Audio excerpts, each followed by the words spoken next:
नमस्कार, आप सभी भावी शिक्षकों का ग्रेड मंत्रा में स्वागत है। मैं शिवांगी आपके सामने हूँ एक और नई वीडियो के साथ, एक नए टॉपिक के साथ आपको मनोविज्ञान पढ़ाने के लिए। क्योंकि बाल मनोविज्ञान हमारे लिए, अगर हम शिक्षक बनने जा रहे हैं, हम शिक्षक भर्ती परीक्षा देने के बाद हम शिक्षक ही बनेंगे ना। किसके शिक्षक बनेंगे? छोटे बच्चों के शिक्षक बनेंगे। तो शिक्षक बनने के लिए बालक को समझना, बालक को जानना बहुत ही ज़्यादा आवश्यक है। तो उसी बालक को जानने के लिए हम बाल मनोविज्ञान विषय का अध्ययन करते हैं। इस विषय से क्या होता है? इस विषय से हमें शिक्षक बनने, एक अच्छा शिक्षक बनने के लिए बहुत सारी चीज़ें सीखने को मिलती हैं। जब हम बाल मनोविज्ञान पढ़ते हैं तो उसमें हम बालक के प्रत्येक अवस्था का अध्ययन करते हैं कि बालक किस किस अवस्था में किस प्रकार से कार्य करता था, कैसा उसके अंदर किस किस प्रकार के संवेग थे, सीखने की क्षमता कैसी थी, कैसी होती है। ये सारी चीज़ें हमें जानने को मिलती हैं बाल मनोविज्ञान में। तो एक बाल मनोविज्ञान जो विषय है वो एक शिक्षक के लिए बहुत ही ज़्यादा महत्वपूर्ण है। तो इसीलिए मैं आपको यहाँ पर प्रतिदिन उपस्थित होती हूँ आपको बाल मनोविज्ञान पढ़ाने के लिए। तो बच्चों, हमारा जो टॉपिक चल रहा था कि परामर्श में सहयोग देने वाले संस्थाएं, उनमें आज हम अध्ययन करेंगे। उसी टॉपिक के अंदर सब टॉपिक है हमारा जिला शिक्षा एवं प्रशिक्षण संस्थान। देखिए, जो जिला शिक्षा एवं प्रशिक्षण संस्थान है ये क्या है, हम देखेंगे कि ये है क्या और इसकी स्थापना क्यों की गई, इसके कार्य क्या है और इसका एक शिक्षक के जीवन में, एक बालक के जीवन में इसकी क्या भूमिका है।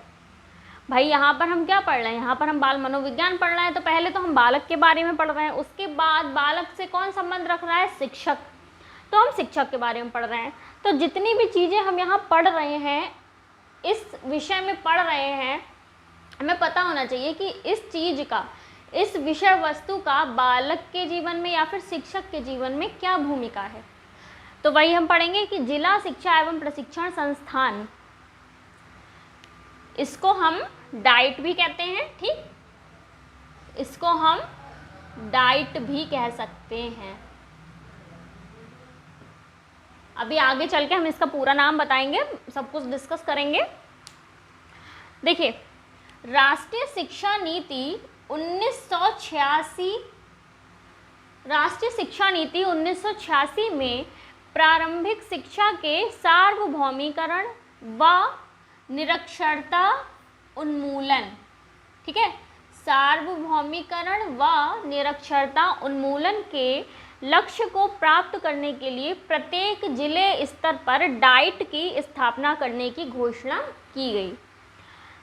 अब देखिए, पहले हम ये जान रहे हैं कि ये जो डाइट है, ये जिला शिक्षा एवं प्रशिक्षण संस्थान है, इसकी स्थापना आखिर क्यों की गई? ऐसी क्या ज़रूरत आन पड़ी कि इसकी स्थापना करनी पड़ी? इससे पहले ये चीज़ नहीं थी। तो देखिए, जो राष्ट्रीय शिक्षा नीति थी 1986, तो 1986 में क्या हुआ? 1986 में प्रारंभिक शिक्षा आपकी कौन सी होगी कि जब बालक को प्रारंभ में शिक्षा दी जाती है, मतलब प्राथमिक शिक्षा कह लीजिए। तो प्रारंभिक शिक्षा के सार्वभौमिकरण मतलब कैसे कि वो सभी जगह विद्यमान हो जाए। ये जो प्रारंभिक शिक्षा है वो सभी जगह, सभी जगह के बालकों को प्राप्त हो। तो इसका सार्वभौमिकरण के लिए और निरक्षरता उन्मूलन के लिए, ठीक, मतलब कोई भी निरक्षर ना रह जाए, मतलब कोई भी अनपढ़ ना रह जाए, ठीक। निर मतलब नहीं और अक्षर मतलब, भाई जिसको अक्षर नहीं आता तो कौन हो गया? अनपढ़। तो निरक्षरता उन्मूलन, निरक्षरता को खत्म करने के लिए, तो इस लक्ष्य को प्राप्त करने के लिए प्रत्येक जिले स्तर पर, देखिए प्रत्येक जिले में, हर एक डिस्ट्रिक्ट लेवल पर डाइट की स्थापना करने की घोषणा की गई। मतलब प्रत्येक जिले में एक डाइट होना अनिवार्य है। इस बात की घोषणा की गई, कब की गई? 1986 में। इतना क्लियर है? अब देखिए, आगे चलते हैं कि कार्यरत 1987 में, मतलब इसकी स्थापना करने की घोषणा की गई 1986 में और इसकी स्थापना जो है वो कर भी दी गई, ठीक। लेकिन उसको कार्यरत, मतलब इसने अपना कार्य करना प्रारंभ कब किया? 1987 अक्टूबर माह में, और सन 1987 में इसने अपने कार्य करने भी प्रारंभ कर दिए। आगे है फुल फॉर्म, देखिए अगर हमसे हिंदी में पूछा जाए तो हिंदी में इसका पूरा नाम है जिला शिक्षा एवं प्रशिक्षण संस्थान, ठीक है। और इंग्लिश में शॉर्ट फॉर्म इसकी होगी डाइट, और फुल फॉर्म क्या है? फुल फॉर्म है डिस्ट्रिक्ट, देखिए डी से हो गया आपका डिस्ट्रिक्ट, आई से हो गया इंस्टीट्यूट ऑफ एजुकेशन, ई से हो गया एजुकेशन एंड ट्रेनिंग, टी से हो गया ट्रेनिंग। ये पूरा आपका मिलके बन गया डाइट। तो डाइट की फुल फॉर्म क्या है? District institute of education and training, जहाँ पर मतलब जिला का एक ऐसा संस्थान जहाँ पर हमें शिक्षण और प्रशिक्षण दिया जाता है, तो वो चीज़ हमारी हो गई डाइट। फुल फॉर्म देखिए आपसे एग्जाम में पूछ ली जाती है, कई बार पूछी जाती है। अगर आपने डीएलएड कर रखा है, आपने डीएलएड किया है, बीएड किया है, तो उसमें भी सेमेस्टर एग्जाम्स में आपसे डाइट की फुल फॉर्म पूछ ली जाती है। तो इसीलिए डाइट की फुल फॉर्म तो हर एक शिक्षक को, भावी शिक्षक को आनी चाहिए, क्योंकि ये हमारे लिए ये एक नींव है, बहुत ही महत्वपूर्ण स्थान है। आप सभी को पता होगा ना कि जो डाइट है ये हमारे लिए बहुत ही ज़्यादा महत्वपूर्ण स्थान है, इसका बहुत ही ज़्यादा महत्वपूर्ण भूमिका निभाता है ये एक शिक्षक की जीवन में। आगे चलते हैं, आगे हम पढ़ेंगे इसके प्रमुख कार्य। ये जो डाइट है, ये जिला शिक्षा एवं प्रशिक्षण संस्थान है, इसके प्रमुख कार्य क्या क्या हैं? तो इसका पहला कार्य है सेवा पूर्व प्रशिक्षण। मतलब सेवा पूर्व प्रशिक्षण मतलब सेवा से पहले, मतलब कि शिक्षकों को उनकी ज्वाइनिंग से, उनकी नौकरी से पहले, उनकी नियुक्ति से पहले प्रशिक्षण दिया जाता है। तो सेवा पूर्व प्रशिक्षण देने का कार्य जो है वो कौन करता है? वो डाइट करती है, जिला शिक्षा एवं प्रशिक्षण संस्थान करता है। आगे सेवारत प्रशिक्षण। अब देखिए सेवारत प्रशिक्षण का मतलब है कि सेवा के दौरान प्रशिक्षण। पहला था सेवा पूर्व प्रशिक्षण, मतलब सेवा से पहले प्रशिक्षण दिया जा रहा है शिक्षकों को, तो वो कौन देता है? डाइट देता है। दूसरा क्या है? सेवारत प्रशिक्षण। सेवा के दौरान प्रशिक्षण कौन देगा? अगर हम सेवा कर रहे हैं, शिक्षक की नियुक्ति हो चुकी है, उसके दौरान हमें प्रशिक्षण दिया जा रहा है, तो वह कार्य भी हमारी जो है वो डाइट करेगी, जिला शिक्षा एवं प्रशिक्षण संस्थान करेगा। तो सेवा के दौरान भी प्रशिक्षण जो है वो डाइट के द्वारा ही दिया जाएगा। अगला बीआरसी का निरीक्षण एवं सुझाव। बीआरसी क्या होता है? बीआरसी हर ब्लॉक में होता है, ठीक है। तो इसका निरीक्षण करना, और निरीक्षण करने के दौरान अगर कुछ कमियां हैं तो उनके लिए, उनके सुधार के लिए सुझाव देना, ये कार्य भी डाइट के द्वारा किया जाता है, ठीक। बीआरसी का निरीक्षण एवं सुझाव देना। अगला प्रधानाचार्य के लिए संस्थागत नियोजन एवं प्रबंधन।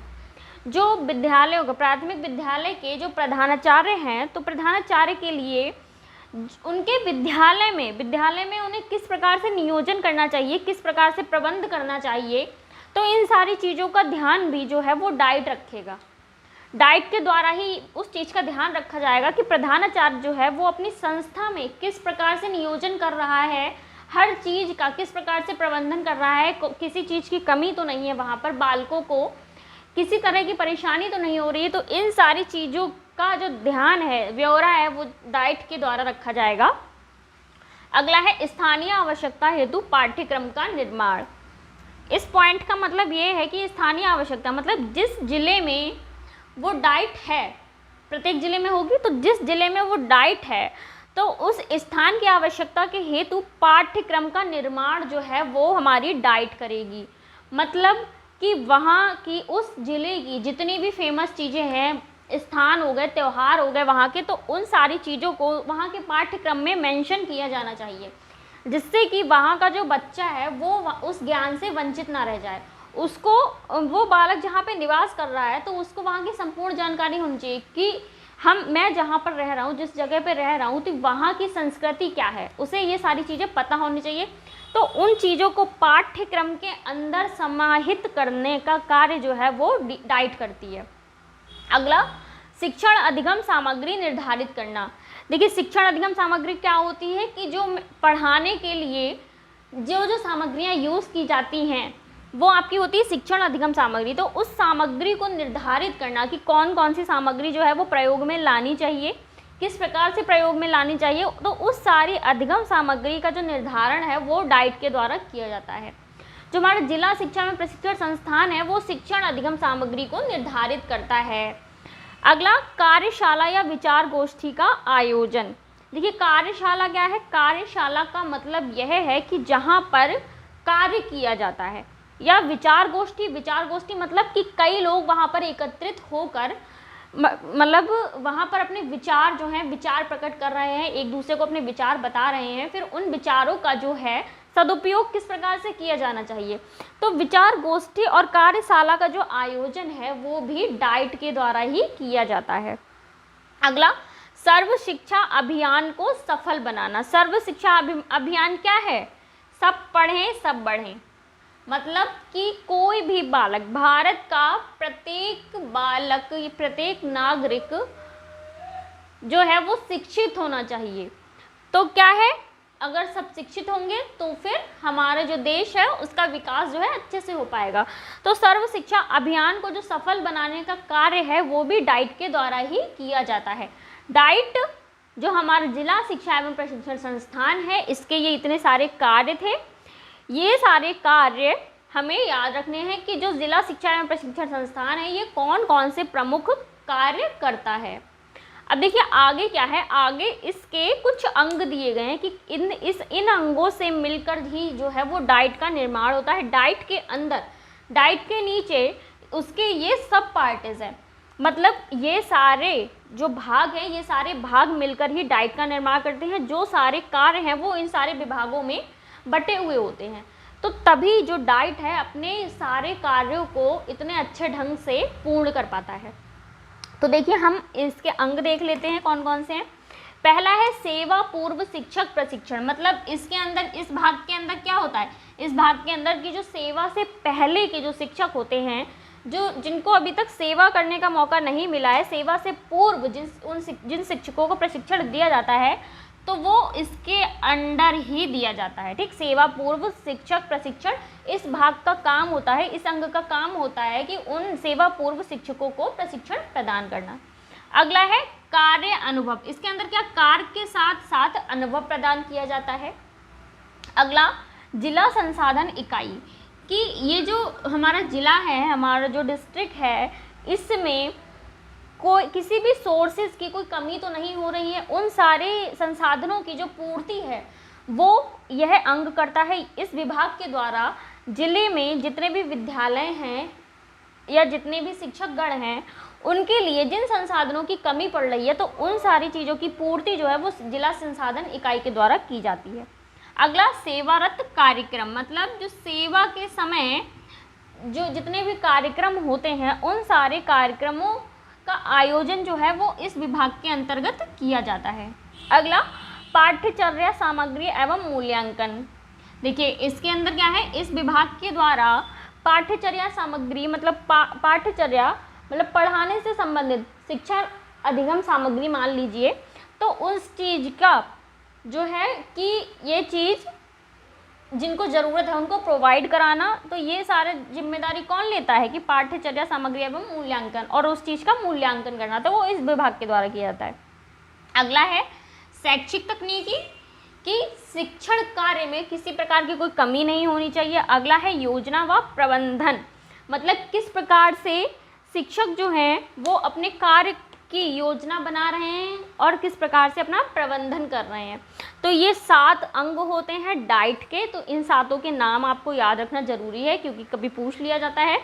लेकिन सबसे मोस्ट इम्पॉर्टेंट जो इसमें है वो है आपकी फुल फॉर्म, और डाइट की जो स्थापना है वो कब हुई। देखिए स्थापना कब हुई, 1986 में हुई, और कार्यरत ढंग से कब वो चीज़ आई, तो कार्यरत ढंग से 1987 अक्टूबर में। ठीक है, ये तो था आपका डाइट, जिला शिक्षा एवं प्रशिक्षण संस्थान था।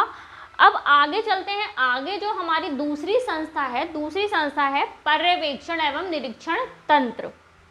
देखिए पर्यवेक्षण एवं निरीक्षण तंत्र में क्या है, ये बहुत छोटा सा कॉन्सेप्ट है, इसमें उसको बस समझने की ज़रूरत है।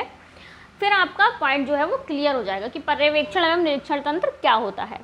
तो देखिए ये वे लोग होते हैं, पर्यवेक्षण होता क्या है, पर्यवेक्षण एवं निरीक्षण तंत्र होता क्या है, तो ये वे लोग होते हैं जो विद्यालय को बाहर के वातावरण से जोड़ते हैं। मतलब विद्यालय और बाहरी वातावरण में जो एक सेतु का निर्माण करते हैं, एक संबंध स्थापित करते हैं, तो वो लोग पर्यवेक्षण एवं निरीक्षण तंत्र कहलाते हैं।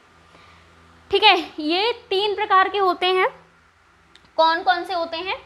पहला है आपका सामाजिक कार्यकर्ता, ठीक, सामाजिक कार्यकर्ता सोशल वर्कर। दूसरा हो गया चिकित्सक मतलब डॉक्टर्स। अगला हो गया मनोचिकित्सक मतलब साइकोलॉजिस्ट।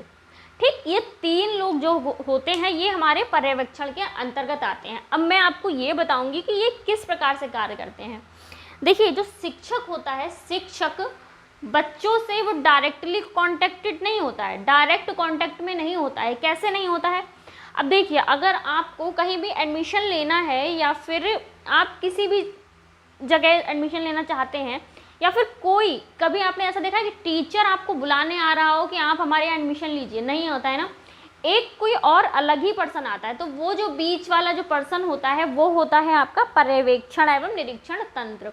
तो पहला है सामाजिक कार्यकर्ता। सामाजिक कार्यकर्ता में वो लोग आते हैं जैसे तो कोई एनजीओ के लोग हो गए, ठीक, किसी एनजीओ से संबंधित लोग हो गए, किसी संस्था से संबंधित लोग हो गए।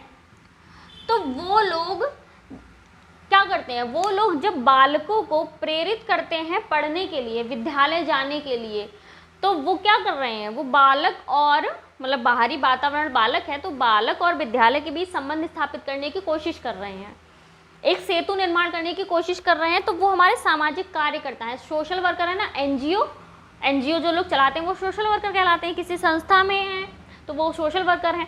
तो ये लोग जब बच्चों को आगे जाने के लिए प्रेरित करते हैं, मोटिवेट करते हैं कि आप विद्यालयों में जाइए, अपना नाम दाखिल कराइए, वहाँ पे प्रवेश लीजिए, वहाँ से शिक्षा प्राप्त कीजिए, तो ये आपका कहलाता है सामाजिक कार्यकर्ता। तो ये हो गए पर्यवेक्षण। ठीक, अगला क्या है, चिकित्सक। चिकित्सक किस प्रकार से सहायता करते हैं किस संबंध स्थापित करने में? तो चिकित्सक इस प्रकार से सहायता करते हैं जैसे गवर्नमेंट हॉस्पिटल्स में गवर्नमेंट डॉक्टर्स हो गए, तो वो डॉक्टर्स क्या करते हैं कि बालकों का जब इलाज करते हैं तो इलाज के दौरान जब वो बालकों से बातचीत करते हैं, उनसे संप्रेषण करते हैं, तब वो उनको ये चीज़ बताते हैं कि आपके लिए शिक्षा जो है वो कितनी महत्वपूर्ण है, आपको विद्यालय जाकर वहाँ से शिक्षा प्राप्त करनी चाहिए। तो ये जब डॉक्टर ये काम करते हैं तो वो चिकित्सक हो जाता है। ठीक, अगला मनोचिकित्सक। मनोचिकित्सक किस प्रकार से पर्यवेक्षण एवं निरीक्षण का कार्य करते हैं? तो मनोचिकित्सक तो देखिए बालक को पहचानने के लिए बालक के अंदर जितनी भी छुपी बाहरी शक्तियां हैं, आंतरिक शक्तियां, उनको बाहर निकालने का कार्य तो मनोचिकित्सक का ही होता है। तो मनोचिकित्सक बालक को बहुत अच्छे तरह से समझा सकता है कि आप विद्यालय से शिक्षा प्राप्त कीजिए। तो ये क्या हो रहा है कि विद्यालय और बाहरी वातावरण मतलब बालक के बीच जो है वो संबंध स्थापित किया जा रहा है। तो यही चीज़ आपकी जो है पर्यवेक्षण एवं निरीक्षण तंत्र कहलाती है। तो ये आपकी जो 2 संस्थाएं थी ये दोनों यहाँ पर कंप्लीट हो गई हैं। पहली थी जिला शिक्षा एवं प्रशिक्षण संस्थान और दूसरी थी पर्यवेक्षण एवं निरीक्षण तंत्र। इसके बाद हमारी कुछ और संस्थाएं बची हुई हैं, उन संस्थाओं को हम आगे की वीडियो में कवर करेंगे। तो आपको जब तक ये टॉपिक कंप्लीट ना हो जाए तब तक आपको डटे रहना है कि हाँ मैम कब वीडियो दे दें पता नहीं। पहली बात तो आपको सारे टॉपिक देखने हैं, लेकिन अगर आपसे कोई टॉपिक छूट भी जा रहा है तो आप प्लेलिस्ट में जाकर चेक कर सकते हैं। तो अगर कोई आपको प्रॉब्लम हो, कोई क्यूरी हो तो आप कमेंट बॉक्स में अपना क्वेश्चन छोड़ सकते हैं। जब भी मैं कमेंट देखूंगी तो आपको आपके प्रश्न का उत्तर मिल जाएगा। तो अगर आपको वीडियो पसंद आती हो, मेरा पढ़ाने का तरीका अच्छा लगता हो तो वीडियो को लाइक कीजिए, और अगर अभी तक चैनल को सब्सक्राइब नहीं किया तो सब्सक्राइब कर लीजिए। मिलते हैं अगली वीडियो में, तब तक के लिए नमस्कार।